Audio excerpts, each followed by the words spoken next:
It is a great pleasure to introduce the audio trail for the birthplace of Dylan Thomas. I first discovered the work of Dylan Thomas in 1953, and he has been my favorite poet ever since. My favorite poem by Dylan is A Refusal to Mourn the Death by Fire of a Child in London. When I visited Swansea in 1995, I opened the Dylan Thomas Center during the International Year of Literature. Unfortunately, I could not visit this house because it was then occupied by students and not open to the public. A tremendous amount of work has gone into the restoration of Number 5. Visitors can now experience something of what life might have been for Dylan Thomas and his family in the 23 years that he lived in this house. Number 5 played an important part in shaping Dylan's life and work. I believe people's formative years impact on their behavior and development in later life. Dylan's writing shows the importance of family and friends and illustrates his warmth, humanity, and his social conscience. Dylan's memories of growing up in Number 5 are mentioned everywhere in his works. For instance, he recalled that as a small child during the First World War, he heard people talk about a country called the Front, on which only young men went and few returned. The only front he knew was the little porch to the side of his house. He tells us that he couldn't understand it as a toddler, and as an adult felt that it referred to the pointlessness of war. I hope that you will take time to explore this house and its surroundings. Perhaps it will inspire you to learn more about Dylan Thomas. He might become your own favorite poet and writer.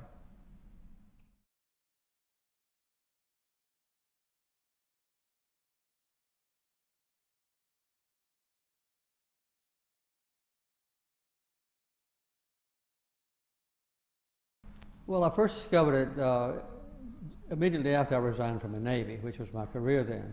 And I came home and I was just going through some books that had been accumulated there, and I had one new book of poetry in the English language. And I was reading one afternoon, and I came to one of Dylan Thomas's poems. I read through it, and I got to the last line, and it said, "After the first death, there is no other." And it struck me very sharply, and I reread the poem, and that has become, as I said on the tape, my favorite poem. Can I take you back to the 1970s when you were the president and you came to London and made a speech in Westminster Abbey asking why Dylan wasn't recognised in the Abbey? After that speech there was some controversy. Do you remember anything about that? Well, I was president, and I was followed by about 40 news reporters. And we went through the Westminster Abbey, and when I got there, I said, I see all these other poets and authors commemorated. Where is the one for Dylan Thomas? And the Archbishop said, well, he was kind of an unsavory character, and we didn't know whether we should put his name in here or not. And I said, well, look, there's Edgar Allan Poe, and there's other things. Edgar Allan Poe was a drug addict, and we know the others had problems. I think Dylan Thomas, who's the best poet of this century, ought to be commemorated. And he disagreed with me strongly. So afterwards, I asked the Prime Minister of England then what I could do about it. He said, you can't do anything because this commission that decides on the people to be commemorated is outside political influence. And I said, I'm going to try anyway. So I came home and I wrote a letter to the committee that decides. And in the meantime, I got a letter from Dylan Thomas's wife, who was living in Italy at the time, and she thanked me for my intercession on behalf of her husband because my argument with the Archbishop was reported in all the news media. So later, in fact, the last month I was in the White House in January of 1981, they decided to commemorate Dylan Thomas by putting a stone there.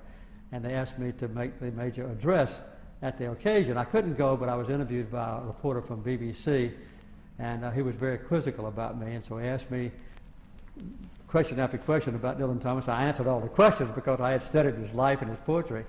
And so later the people in Swansea sent me a duplicate of the stone in Westminster Abbey, which we still have in my presidential library. I had read so much about Dylan Thomas's own impression of the surroundings during his young life, that I was not particularly surprised. And of course, some of the biographies of Dylan that I have in my library now had photographs of the home and the surrounding sea and shore, that I was not really surprised, but I was just like I was almost coming home, because I had studied this particular place and the life there so much that when I got there, I didn't feel like a stranger. I felt like I belonged there in a way. Can I take you back again to 2002, and that was the year that you were awarded the Nobel Peace Prize. And during the presentation speech to you, there was a quote from Dylan's poem, "Do not go gentle. Do not go gentle into that good night. Old age should burn and rage at closing of day." You're approaching now your 90th year, and you are as fit and active as ever. Do you have a particular secret about that? Well, I think it's not to accept the inevitability of the end of an era in your life or the end of your life itself, but to live each day as though it was an offering on which you could build a new achievement or a new idea or a new concept or a new dream, and not to let death be an impending disaster, but a reminder that we need to make the most of every day that we have to live.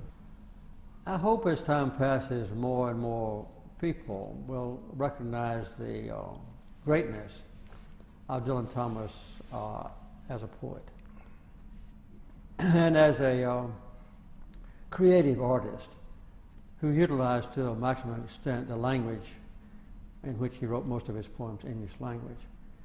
And I've always been fascinated with his sometimes shocking use of the English language. But then when you study a long, complicated sentence that comprises one of his poems, you have to go back and kind of study what did he mean by this word and that word, and how did they interrelate, and how did they make music at the same time they told a wonderful story or projected an innovative and exciting idea.